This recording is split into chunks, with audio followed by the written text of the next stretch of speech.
What is going on, guys? This is the adventure here, and today I'm going to be talking about Notre Dame versus Texas. Now, as you all know, that this week is finally the first week of college football. I am ready. I can't wait. There's already been college football games already played last weekend or this previous weekend, as you want to say it. But Week 1 starts this weekend. I can't wait. It's going to be awesome. I can't wait for UNC versus Georgia because I'm a UNC fan. Can't wait for USC and Alabama and all these games. But I'm going to talk about this game. Texas versus Notre Dame. Now, Texas struggled last year. They were 5-7 and 4-5 overall in the conference in the Big 12. And as you all know, Notre Dame, they were 10-3, but they're independent, so they're not in the conference. Only in basketball and other things else. But I feel like Notre Dame will have struggles this year because they had like some off the field issues with like 6 arrests and their key players as well. So I don't know how that will pan out for this game. I predict Texas will upset Notre Dame 28-24. Now you may think that's gonna be a low-scoring game. I feel like it is. Texas struggled, like I said, last year. Charlie Strong could have been in the hot seat if he didn't beat Oklahoma, which he did last year in a kind of a fluke game with Oklahoma. But I'm glad to see Charlie Strong still in the coaching position at Texas Longhorns. As you all know, he was from Louisville, and Louisville had a crazy year with him. I don't even know how that dude broke that tackle and scored a touchdown. If you're watching the game, like, look, watch this. It doesn't matter, but he just breaks the tackle. But anyways, back to Charlie Strong. Charlie Strong was on a hot seat because Texas was struggling last year. They didn't do so well, but they beat Oklahoma, so that's a key plus for Charlie Strong. Charlie Strong has not yet named a quarterback, and he says that he'll name a quarterback before the game starts versus Notre Dame. So what I'm going to give you guys today, like I said earlier, Texas will upset Notre Dame 28-24. Texas will score in the last minute to clutch the game when they had time of possession. So I'm going to give you the stats for last year for both teams. I know they didn't play each other last year, but I'm giving you stats from a quarterback to a receiver for rushing and 3 receivers, and I'll give you the stats for the team's overall performance the previous year. Alright, so for Texas, we have Gerard Hurd had 92, or he went 92 for 159 passing and attempts with 1,214 yards, 5 touchdowns, and 5 interceptions. Tyrone Swoops had 47, or went 47-93, 537 yards, 4 touchdowns, and 1 interception.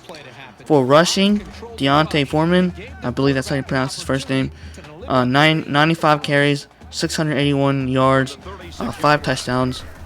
For receiving, John Bird had 28 receptions, 547 yards, and 2 touchdowns.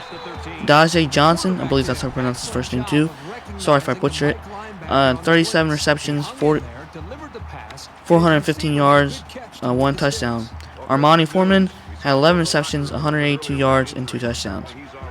For their overall team stats, passing, they were 145.9, which is 118th in the nation, which is very low. They struggled this year. Rushing, they did pretty good. They had 224.8, and that was 20th in the nation. For offense, they were 28.8, which is 67th in the nation. Defense, they were 30.3, which is 90th, which is bad. So yeah. Alright, so now we're going to Notre Dame. As I said earlier, they were 10-3 in independence, which is not really a conference. They got Texas and USC Notre Dame has a rough schedule this year. Alright, so passing, Deshaun Kaiser, who'll be returning, went 211 for 335, 2,884 yards, 21 touchdowns, and 10 interceptions. For rushing, CJ Precise, 1,032 yards and 11 touchdowns, which is pretty good. Well, 156 carries, my bad. For receiving, Will Fuller has 62 receptions, 1,258 yards, 14 touchdowns. Chris Brown, not the singer, 48 receptions, 597 yards, 4 touchdowns. Torrey Hunter had 28 receptions, 368 yards, and 2 touchdowns. For total in the teams, for passing, 256.7, which is 37th in the nation. Total of rushing yards, 214.8, which is 25th in the nation. Offense, they were 34.8, which is 33rd in the nation. Defense was pretty good. They only allowed 22.4 points per game, which is 34th in the nation.